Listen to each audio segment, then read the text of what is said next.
My Mission Monday family, what is the best piece of advice you have ever been given? That is your mission this week. Let's explain about what I mean with that. So I was listening to a podcast recently that featured Ron Carter as the guest. Now, Ron Carter is a jazz musician. He's a bassist. He's been on something like 25,000 different songs that have been recorded. And I love jazz. I find jazz endlessly fascinating. There's actually so little that I know about jazz other than I know what I like. But anyway, so he was talking about when he is playing with someone else or he's going into the studio. And this is what he said.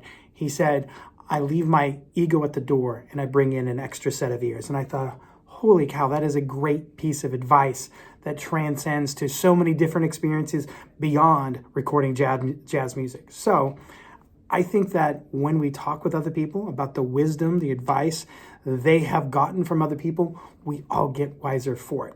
So what I want you to do at least once this week, and blow it up, do it as many times as you want, go up to somebody and say, hey, what's the best piece of advice that you have ever received? Now, if that doesn't land right away and they don't know for sure, revisit them later in the week and go back and find out what it was after they thought.